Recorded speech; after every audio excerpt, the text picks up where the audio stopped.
Hi everyone, I just wanted to show you a quick video on how to make this cute little Valentine box. This is it, so I'll set it up here so you guys can maybe still see it a little bit.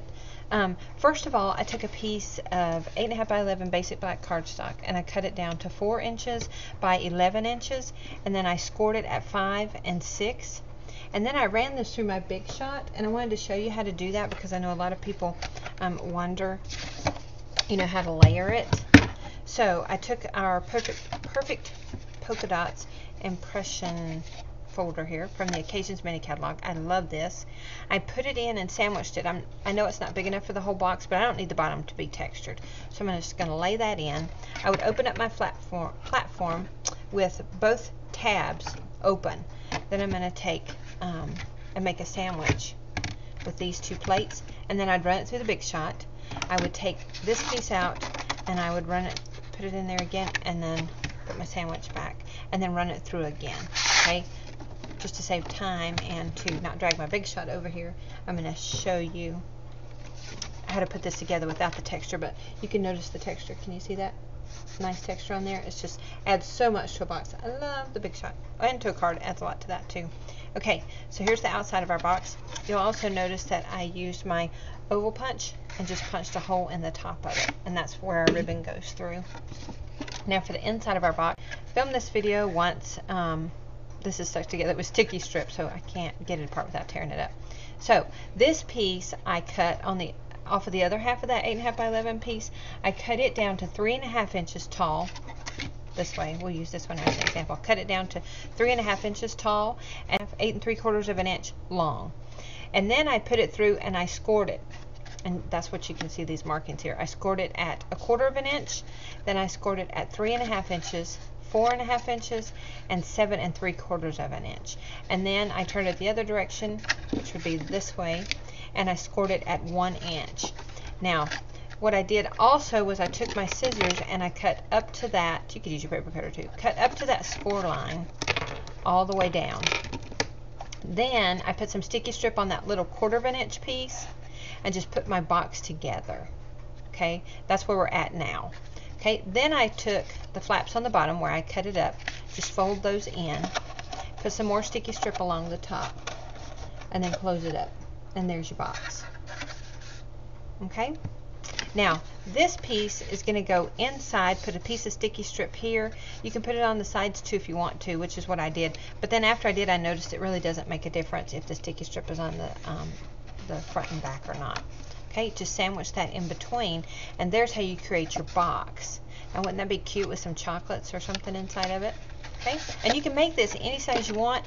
I just made it the 4 inches wide based on what I put inside the box, and I'll show you what that is in just a second. But let me show you the outside. I took a piece, again, I did this for the first video, but let's prop it up a little bit.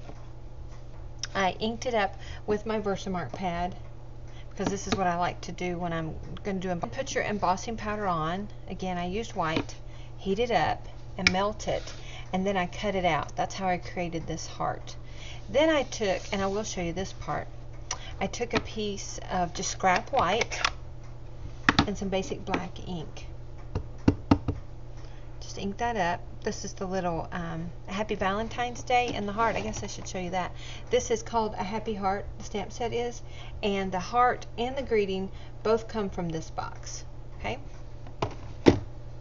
So once my greeting is cut out, I'm going to leave a little bit of space on either side of it, and I'm going to cut this out. Just get pretty close. Try to be as straight as you can. I think it's really important for projects to be nice and neat. Maybe that's because I'm a little OCD. Let's see, that one's not quite as straight as I'd like, but you get the gist. You see my final one there. To create the little V down here in the bottom, just cut in from either end. You can also use a square punch if that's easier for you. We'll maybe do that one day.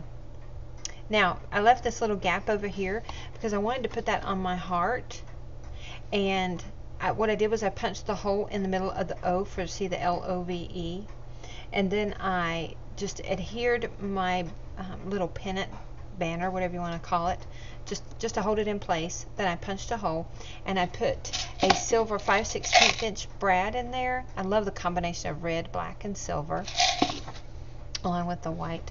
And then I created a little bit of a wave, and I'll show you that on this piece, how I did that. I just draw my finger across it and see how it wants to curl, and then go back and just give it a little bit of a bend.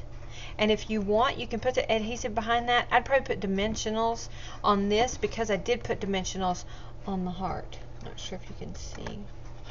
Yeah, you can see a little bit of the dimensionals there. But I didn't put any here, but you certainly could. Just cut down a little piece of a dimensional to put back there. And then put your brad on and put your dimensionals on the front of your box. Isn't that cute? Okay, I'll show you what's inside. Let me put this away so I don't get ink all over it. I'll show you what's inside, and then I'll also show you how to tie this bow at the top. So here's our box finished. Okay, it's all put together. Inside, I took some little 3x3 cards, and I stamped them with this image from a happy heart as well. All these images come from the same stamp set, and I just love this little dandelion with the heart. So I did them the same way I did the heart. I stamped it with Versamark, and then I just put white embossing powder. I do highly recommend use your embossing buddy. I love the embossing buddy. It keeps all the extra little specks of embossing powder from sticking to the card. So I just did 6 of those, and I paired it with some of our little 3x3 envelopes as well in the white. I think this would just make a great gift. Now, you wouldn't have to put cards inside of this. You could take a fun little cellophane bag and put some Valentine candy inside of it. I know Dove has some, is it Dove? Yes, I think it's Dove. Has some dark chocolate, that's our favorite around here.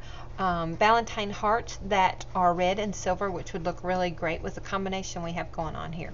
So put it in a cellophane bag, put it inside, and tie it up. Now, let me show you how to tie this ribbon. But a tutorial on my blog on how I tie bows. This one is the exact same way, except for I do not start with a knot. So we'll just go through this really quick. I'm going to take this side of my ribbon, and I'm going to make a loop with it. And I'm not going to worry about whether my polka dots are showing or not right now. I'm going to go ahead and get my bow configured properly. Okay, so I have one loop. I go up from behind,